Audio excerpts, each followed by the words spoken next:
Aling Inday, Anisa Abay sa Antonay na pangalan, nakatira sa Abella Compound. Malapit po dito sa Creekside na tinatawag, katabi ko po sila. Dito po kami gumaganap ng BEC. Itong pangyayari sa buhay ko na kung paano ko napunta ako sa BEC, Ecclesiastical Community Service.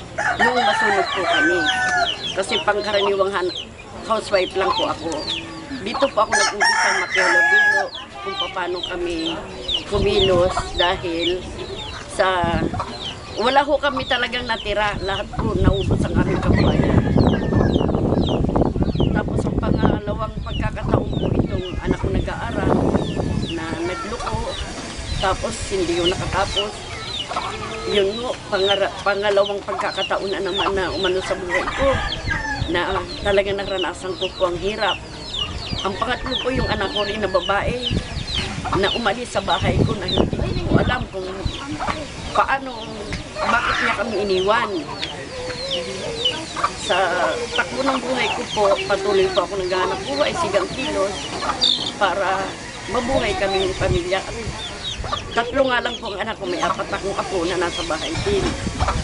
Ang pang-apat ko pong pagsubok sa akin na naranasan ay yung nagkasakit po itong aking naghahanap buhay din na asawa, itong na 12 lang kasi sa pagdadrive ho naipit yung kanyang dito sa likod kanan. Hindi na ho siya makabangon, naka-wheelchair na siya.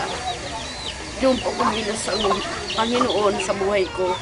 Ang mga BEC, tulungan ako, mga aking kasister, ang aking mga kaibigan na member din ng tahanan ng Panginoon. Kumilos po ang Panginoon sa buhay namin. Nagkatulungan kami dahil mabigat po ang problema. Hindi na siya makakilos. Yung kabuhayan namin, hindi na nakapag-aral din mga apo ko.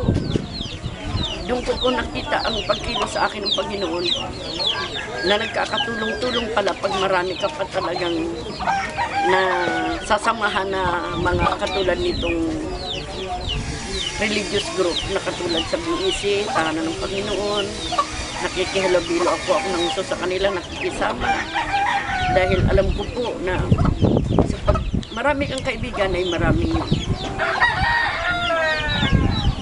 makakasama ka sa mga prayers, lalo na po dito sa lugar namin na para tuwing Miyerkules nag-BEC kami sa lugar po ito, nasa Creekside, ay lahat po ng problema namin ay dinadaing namin kay Lord. Nagtutulungan po kami, tinataas po namin sa Kanya ang aming mga problema sa buhay.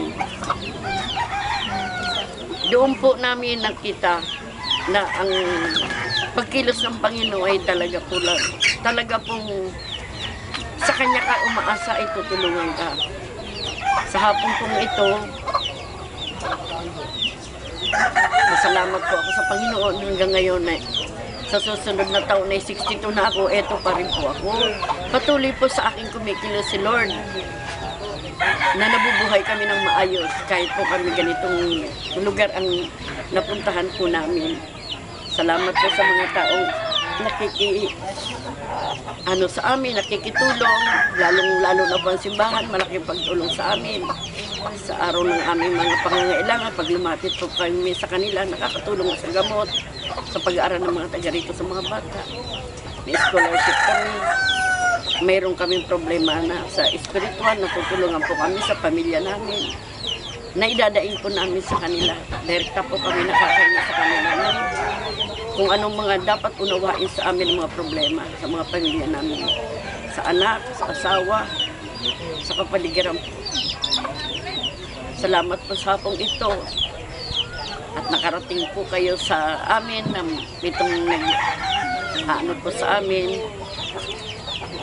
na kung ano ang buhay namin dito sa Abella Compound ay totoo po. Pag lumapit po kayo sa Kanya ay talaga pong tutulungan kayo. Salamat po sa Panginoon sa mga bisita po na nandito ngayon. Amen.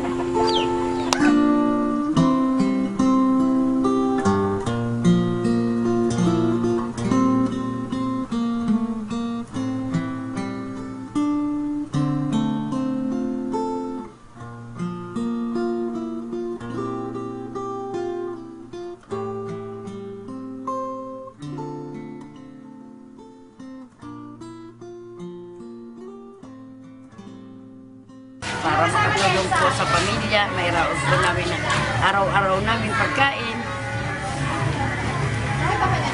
Sa mga apo, nakakatulong. At patuloy po ako nagdarasal. Tulungan din po ako ni Lord para matulungan ko pa rin po ang ibang mga nangangailangan din katulad ko naghihirap.